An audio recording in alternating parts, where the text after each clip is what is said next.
Well, earlier, the U.S. Successfully withdrew its citizens in Sudan, as we said, and countries like China, Britain and South Africa have also indicated they will begin evacuation missions of their citizens. Now, let's get an update. We cross live now to our reporter, Naba Mohiedeen. Naba, thank you so much for your time this afternoon. Talk to us about the evacuation process, particularly because we are hearing concerns that fighting in some parts of Sudan are still continuing.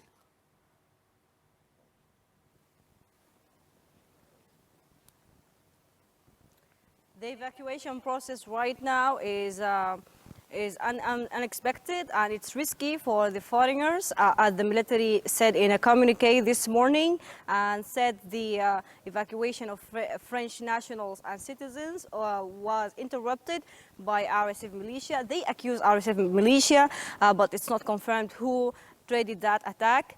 They said one French personnel was hit by live ammunition after interruption of the evacuation process. Also, Qatari diplomats' evacuation process was interrupted by looting their properties, their bags, their phones, and money. And also, there was the ambassador of Malaysia. He was looted, his car was looted, and he was robbed. So the evacuation process right now is not very safe, and the military said they will make more operations and more coordination with the embassies and consulates in order to evacuate their citizens safely. But now the roads are not safe, and all of Khartoum capital and the road from Khartoum to other states is not safe. The clashes happens in a back and forth way. So evacuation process is not very safe, but they said they will update all of the consulates and embassies very soon to make sure that all of the citizens will be evacuated safely from the country. Now, of course, we know that efforts for that ceasefire over Eid have failed. I mean, just judging from your report now saying that some areas, particularly in Khartoum, are not safe. 400 people and more, have died, we understand, and thousands others injured. Talk to us about operations currently on the ground, particularly those that are seeking medical assistance on the ground.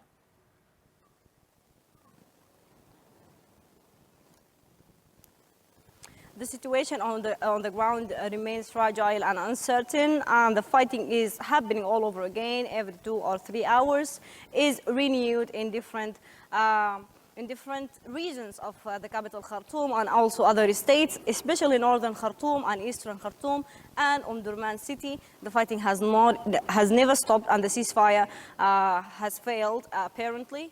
And on the ground right now, there is a lot of buildings were bombed this morning and yesterday in northern Khartoum, and the RSF is trying to find hideouts in the neighborhoods.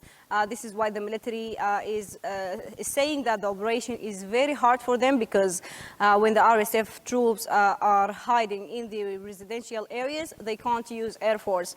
And when they are trying to use Air Force with very particular targets, some buildings and people got affected and or impacted, and of course a lot of people will be wounded or even killed. So the situation on the ground is a back and forth battle between the two, between the military and the paramilitary force, the two warring parties in the country.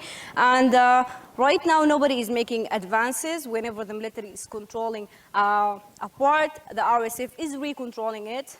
So it's a back and forth battle, and the escalation also is really high between the two generals, accusing each other of erupting or triggering the war. So it's really complicated, and we can't see any future to end this chaotic war very soon. People who are in need for medical intervention, wounded people, people who need hospital or medicine or food and water are still stuck with very short supply to be provided, and a lot of factories right now, they are out of service. They cannot even take goods safely to and from Khartoum. Some factories were bombed this morning, like the main factory for wheat. So the crisis is accumulating, and we can't predict what will be next. Absolutely. Naba, thank you so much for that report. Naba Mohiedeen, our correspondent, coming to us live there from Sudan. She is in Khartoum. Of course, this as the South African team, which is going to evacuate the country's citizens in that country, is making its way there and is expected to do that operation today. Some countries have successfully evacuated their citizens, but we understand that it is a volatile situation in Khartoum at the moment.